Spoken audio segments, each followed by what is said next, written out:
My definition of transformation is changing at a cellular level to prepare for the season you're coming up with. Hello, everyone. I'm Pamela Brewer, welcoming you to this edition of M.E.S.H. This is the place where your mental, emotional, and social health is always on the agenda. I am delighted today to introduce you to today's guest, Jelan Agnew. Jelan, hello, how are you? I am well. I'm so excited to be here and have this conversation because it's so important.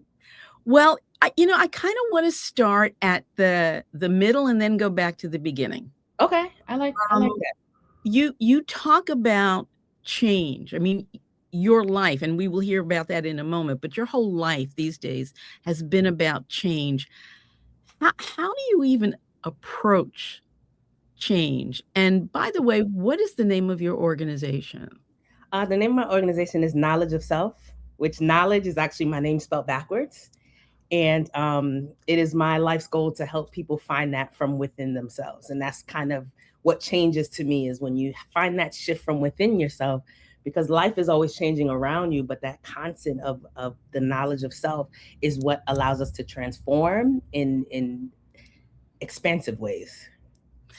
There are a lot of people who really reject change, really have a hard time with change. Yeah. Yeah. I can't tell you how many times when I'm talking with my clients, they, Yeah. well, change is really kind of hard. I don't really want to do it. I'm really used to doing it this way. Yeah. Speak to those people. You'll when you're ready, when the pot gets hot enough, you'll jump up on out of there, right? When you hit the rock bottom, that's a great place to be as well. I like to say first you get a little knock on the door, then you get they shake your shoulders, and before you know it, you're gonna get all the rug pulled from under you. So it's the choice is when you choose to change because the change is inevitable. Well, speaking of rugs being pulled out from under, you had a life where you did case management, you worked in care facilities, you did all kinds of meeting all kinds of social needs, if you will. That was your life. You could have gotten a job anywhere doing any one of those things. In fact, just sort of run through the different jobs you had. Where'd you Uh, work? okay, let's see. I'm a licensed clinical social worker, so I did in-home therapy, I did outpatient, I did intensive outpatient, I did inpatient. Oh, I said inpatient already. I did 28-day rehab. I did alternative high school. I did you name it, I did it. I was all over the field. So you could have literally all over the field. You could have gotten a job, it seems to me, any place, anywhere, at any time. Yeah. But something happened in your life Yeah. that changed your life in immeasurable ways. Tell us about that. There was a moment that created significant change for you, and not change at the moment that you were interested in thinking about. Yeah. So I actually left my last job, which was working at a hospital in 2018, and I had a private practice for a little while. And really the catalyst for change was 2020. Now, I feel like a lot of stories start in 2020 when the world was kind of falling apart around us. And it really, really created some internal things. Also, I was a therapist during the pandemic. So I had doctors and nurses on my caseload. I had all kind of so there was trauma that I was dealing with all the time. I moved from my office to in my home. So now I have trauma swirling around my home 8 hours a day, 5 days a week. And so the work began to take over my own life and my own struggle. So I already struggle with some mental health stuff and I struggle with alcohol as well.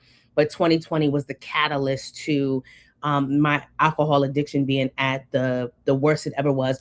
There will be studies about people in the medical and helping profession and Yeah. alcohol addiction. There will be studies in 2020. So 2021, I ended up in the ICU. Organs were failing. So between burnout and alcohol addiction, I was in the ICU. And for me, that was my rock bottom. And for me, that was what I needed to begin to take a look at my life and say, what am I even doing? What is this? Well, when you say you were in ICU, that's scary enough, and then you say organs failing, and it's like, "Oh my gosh." Yeah. And can you say a little bit more about that?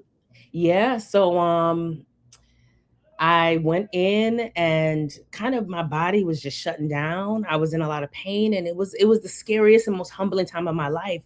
One of the reasons I didn't get the help I needed was because I was in the social work field. And my fear was to enter a detox and run into a colleague.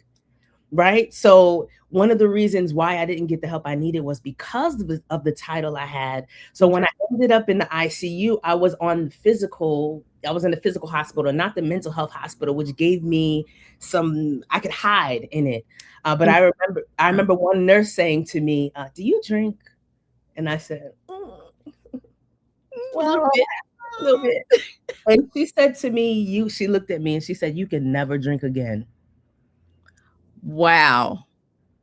And for some reason, I don't know who this nurse was, but for some reason, that shifted something and it changed the rest of my life. Wow. You can never drink again. You can never drink again. And you listened, because It people hear that wasn't a me. lot, and they don't listen. You It listen. wasn't me. It was my spirit. It was my soul. It was a message from soul to soul that shifted to the trajectory of my life. When I was in the ICU, I was in between different realms. I was sleeping a lot and I was traveling a lot. And I remember coming to this crossroads, and I don't know where the voice came from, but it said, "You got two options. You can keep doing what you've been doing, or you can live the life of your dreams." So when that nurse said that to me, it triggered this Wow, domino effect soul in my soul that's that began extraordinary. to make the shift for me. Well, tell us about the shift. I mean, because you made a huge shift. You don't even live in the same state you used to live in. Where do you Country. live now? I'm in Mexico. Well, my goodness, I think you moved. You were in the United States. You I was. moved. I was. It when I left the ICU, before I went to the ICU, my whole identity was rooted in my achievements. And at the time I was a landlord, I was a homeowner, I was a professor, I had a full-time private practice, I was running a business, and I was in real estate school. And that was my norm. Like I was always doing and shaking and moving and shaking. But I realized that there were parts of me outside of achievement that I had neglected. Hmm. And Well, so there are people listening who just heard that litany of things that you were doing, and I know somebody is saying, "She had it all. All she had to do was stop drinking. What was the problem?" yeah, I've had somebody tell me that my old life was their dream life. Mhm. So I've heard that feedback before, but here's the difference. The version of me that built that life died in the ICU. Huh. So I was reborn in the ICU, and the version of me that left the ICU didn't have the same priorities, interests, or idea or definition of success. And that's when I undid my whole life. So, what was the first thing you did? Do you remember the first thing you did when you left ICU? I said, I don't want to be a therapist anymore. Okay, that's pretty clear. That was the first thing, is releasing the title of therapist. Because at one point I thought that was my purpose, but now 5 years later I'm noticing that my purpose is vast, and that was one manifestation of it. So the first piece of it was separating what I do from who I am. Ah, And that piece allowed me to start to create a life from who I am, not what I'm doing, which has given me so many more options as far as what creativity looks like for me in my life now. I think about those parties, if you will, where people say, "Hello, how are you? What do you do?" Yeah. And if you don't have an answer to what do you do, Right. they're gonna walk away because 'cause they're not interested. But you're saying there's a distinction, a clear, huge distinction Yes. between what you did and who you were. Who are you today? I am a global frolicker. Okay. I think I wanna come along. I'm a global citizen who frolics. I'm an artist. That's one of the biggest things that I've come back in contact with. Before all the things, I would sing and dance and act and write poetry and just create. I was so creative before. So now I align more with my creative energy than a title. So I can tell you what I do to make money. I'm a award-winning keynote and TEDx speaker, and I'm a coach and I'm a facilitator, but I'm a human on earth for a blip in time, and I love to be creative. What are some of the things you create? So my latest thing, because it always switches. I like storytelling. Storytelling is my art. Okay. And I travel a lot by myself. I went to Colombia by myself last year, and I didn't have a photographer. So one of my things I love to do now is to take videos and pictures of myself that will help me tell the story of where I've been. So I'm getting really into the angles and the lighting and the colors and that kind of thing. And it brings me so much joy. And I probably create content and art every day because it's just something I enjoy so much. Oh my goodness, it sounds delightful. It sounds like so much fun.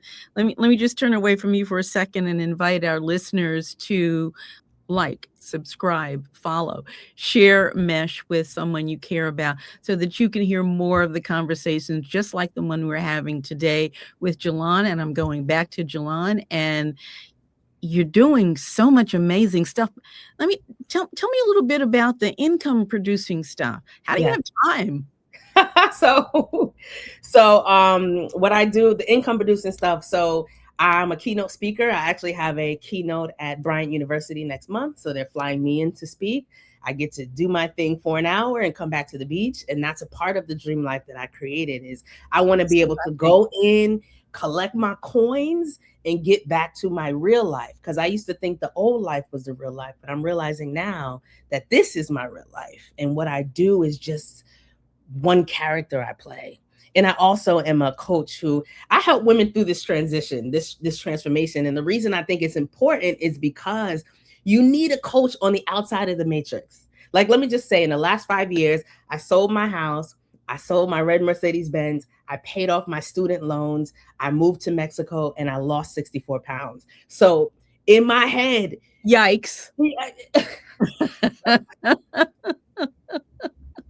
So in my mind, I love helping women through transition and transformation because any excuse you got, I don't, It's not gonna work, huh? Any story you got as to why you, nope. So it feels amazing to help women transform into the life of their dreams. And I do a lot of work in helping because I help high performing women, helping them separate what they do from who they are, because that's the biggest part of the transformation that has to take place at first. You know, I mean, we've sort of been giggling a little bit, but this notion of separating yourself from your title versus your essence, that sounds so hard to do. Is it? It's very difficult, especially as, high achieving women. We built our identity, on that. You get the degree and you get the, all the steps that we have. But here's the thing. I'm watching, I watch what happens in the US, and I see the 300,000 plus Black women who've lost their jobs in the last year, right? When the system takes your titles away, who do you become? Right. Or when you retire, right? Or if you get laid off, or if AI takes over your job, right? There are so many ways that we get disconnected from those titles because nothing is forever anyway. So who would we become if that got taken away? How then do you introduce yourself? That's what I help women figure out. You've talked about generational trauma. What is your sense of, first of all, what generational trauma is for those who aren't quite sure what that means? Heard a lot, but don't really know what it means. But then the second question is, how does that impact on one's ability to shift from this is what I do to this is who I am? Yeah. So generational trauma is the trauma that we hand down, but in values and traditions. So nobody's going to say, here, take this trauma. They're going to say, girl, you got to work 10 times harder than everybody else. And that's one of the mindsets that go into this, I call it achievement addiction, where you're so addicted to the next achievement that you have neglected your internal self. Right. So Right. that's how the generational trauma gets passed down. And I definitely heard that, and I definitely embodied that. And so generational trauma makes it even more difficult to separate who you are from what you do, because I have to go into this piece, right? As Black women specifically, we were the product, right? Yes. So if we were the product, that means we hand down values that keep in mind that you must be productive to be worthy. And that's why, a lot of, I find, high achieving women have suffering and labor as a part of their identities. True. And so when I say you are worthy when you're not producing, that creates like this whole tectonic plate shift that women are like, hold on, because if it's not productivity that makes me worthy, what is it? There's the question we need to answer together. And even the concept of productivity, that means so many different things to so many different people. Yeah. Say a little bit more about, I mean, the self-talk in which all of us engage, but certainly in which Black and brown persons engage, particularly now, can be, you fill in the blanks, can be what? It's real, it's hustle, it's I'll sleep when I'm dead, it's that real, I gotta work 10 times harder. It's that same kind of concept, which we can acknowledge why that was necessary at one point. I see. We have to acknowledge that was true at one point. However, if we're going to pass the baton and each generation has life easier than the one before, does not that entitle someone to some ease? Okay, but wait a minute. It was that way at one point. Yes. You have to be twice as good, right. 50 times faster. Yeah. Nowadays, with the world in which we live right now, aren't we back in the same place? And we're still being told we're not good enough? Yes, we are back in the same place. What do we do? If you choose to enter into spaces where you're not as good, then you really, really have to create an identity outside of that. Okay. If you make the choice to continue to sit at tables that you're not welcome at, then you need that 10 times more. So when you leave that table, you have some sense of you and some sense of joy that you can lean into. So to me, it's not an either or, it's a both and. Yes, we have to enter those spaces. I mean, we don't have to enter those spaces, but if we choose to, how can we cultivate ourselves outside of that? Because if it is, and it is an abusive relationship, right? Yeah. We cannot derive our sense of self from an abusive relationship. There's somebody listening right now who says, I would love to do what she did. I love what she's saying, but I can't quit my job and sell my house that I don't even own. Yeah. Yeah. I don't have a red Mercedes. I'm walking to the bus stop. I can't do anything she's talking about. Yeah. What do you say to that woman? I would say I would not advise anyone to do what I did. Because I take leaps of faith. I jump out the window. I don't ever know what's going to happen. Do not recommend. Okay. Here's what I do recommend, though, is for you to lean into the things that you enjoy doing with no attachment to the outcome. If you like doing hair, if you like painting, if you like walking, if you like singing, if you like writing, what I'm asking you to do is to do that with no attachment to the outcome and pay attention to how it makes your body feel. That's where you start. We're going to have to run in a very short period of time. Tell us how people can get in touch with you and learn more about all of the work that you're doing. Yes, so I am on LinkedIn. Follow me there. I'm also on Instagram. I'm building my website again, because that's another thing. When you transform, your business does too. So I'm in the process of recreating my website. But check out my TED Talk and reach out if anyone has questions or curiosity. But this has been my passion. And one other thing I want to say too is, like, I don't see joy as resistance. I see it as humanness. What I'm talking about is humanness. What I'm talking about is the essence of who you are. I'm not saying quit everything and leave everything. Please don't do Okay. that. But Don't do that. don't do it. But I am saying remember yourself. And if you felt anything when I said remember yourself, I'm talking to you. And even those words can create a chill, because how many of us are encouraged not to, told that we can't. So once again, the ways to be in touch, your website, LinkedIn, Instagram. I'm very active on Instagram. And also check out my TEDx talk as well. And I'm Okay. taking coaching clients right now also. Thank you so much for joining us today on this edition of M.E.S.H. I'm really delighted that you're here. Thank you. And folks, I want to thank you again for joining me today. I so appreciate you. I so appreciate you having here with me and with my guests. As always, I'm going to ask you to subscribe, like, and share this program with someone you care about. You take care. I'll be back next week.